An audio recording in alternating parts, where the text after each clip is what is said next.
Hier soir, le Camp Nou a pris feu. Barcelone a explosé l'Atlético Madrid 4-1 dans un match complètement dingue. Mais à quel prix ? Dani Olmo s'est luxé l'épaule sur son but du 2-1 et risque d'être out jusqu'en 2026. Et ce n'est que le début. Restez jusqu'à la fin, il y a du très lourd qui arrive. C'est parti pour votre revue de presse du jour.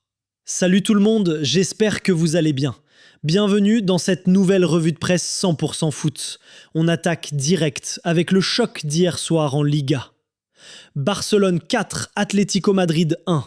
Un match énorme, un rythme de fou et un Pedri absolument stratosphérique. Baena ouvre le score pour les Colchoneros dès la 10e. Mais derrière, c'est le Rafinha et Dani Olmo show. Rafinha égalise d'une frappe enroulée magnifique. Olmo provoque un penalty, le transforme en force, puis marque un deuxième but somptueux, avant de retomber mal et de se luxer l'épaule. Lewandowski rate un penalty, oui, encore, mais Ferran Torres tue le match à la 89e.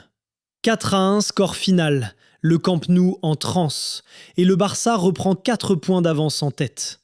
Gros sombre au tableau, Dani Olmo est out plusieurs semaines, peut-être jusqu'en janvier 2026. Le club attend les examens aujourd'hui, mais ça sent très mauvais. Côté presse espagnole, Sport titre en gros « L'étincelle Rafinha enflamme à nouveau le Barça ». Le Brésilien a été monstrueux. But, pressing, leadership. Même Simeone a lâché après le match. Il joue partout, attaquant, milieu. Il marque, il presse. Franchement, je sais pas pourquoi il n'a pas gagné le Ballon d'Or l'an dernier. Quand El Cholo te fait ce compliment-là, tu sais que t'as été énorme. Et on reste en Espagne, les filles de la Roja ont décroché leur 2e Ligue des Nations consécutive en explosant l'Allemagne 3-0 au Metropolitano. Claudia Pina plante un doublé en 12 minutes. Vicky Lopez tue le match. Une démonstration totale. Mercato, le Barça ne cherche pas un arrière-gauche en priorité pour 2026. Les cibles, un ailier gauche, un défenseur central et un latéral droit. Un nom qui monte très fort, Joao Victor de Souza, 19 ans, qui cartonne à Santos. Barça, Bayern et clubs italiens sont dessus. Et petit détail, Santos lui doit 2,9 millions d'euros de salaire. Ça peut accélérer un départ précoce. Neymar, l'Inter Miami a officiellement fermé la porte pour janvier. Priorité défense plus un vrai neuf. Neymar finit son contrat avec Santos en décembre 2025 et bosse dur pour revenir à 100%. On file en Angleterre. Manchester City 5, Fulham 4. Oui, vous avez bien entendu. 5-4. Un match complètement fou. Haaland plante son 100e but en Première Ligue en seulement 111 matchs. Record absolu. Foden, doublé plus 2 passes décisives. City mène 5-1 et finit par trembler jusqu'à la dernière seconde.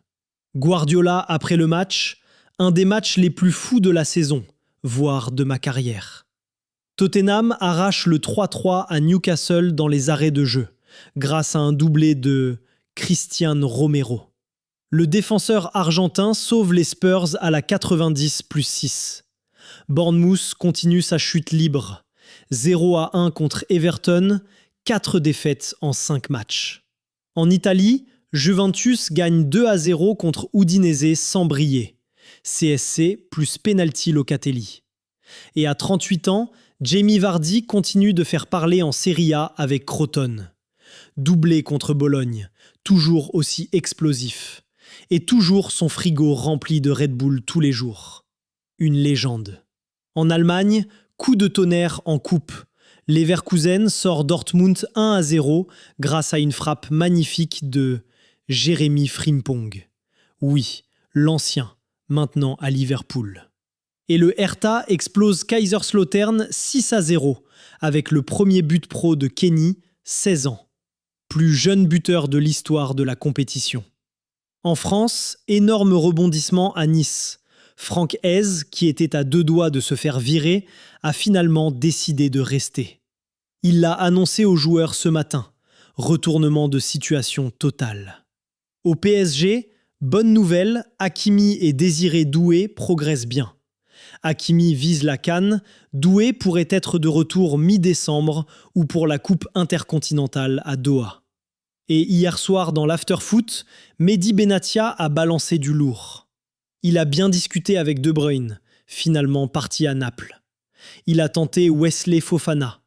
Piste Griezmann explorée mais impossible.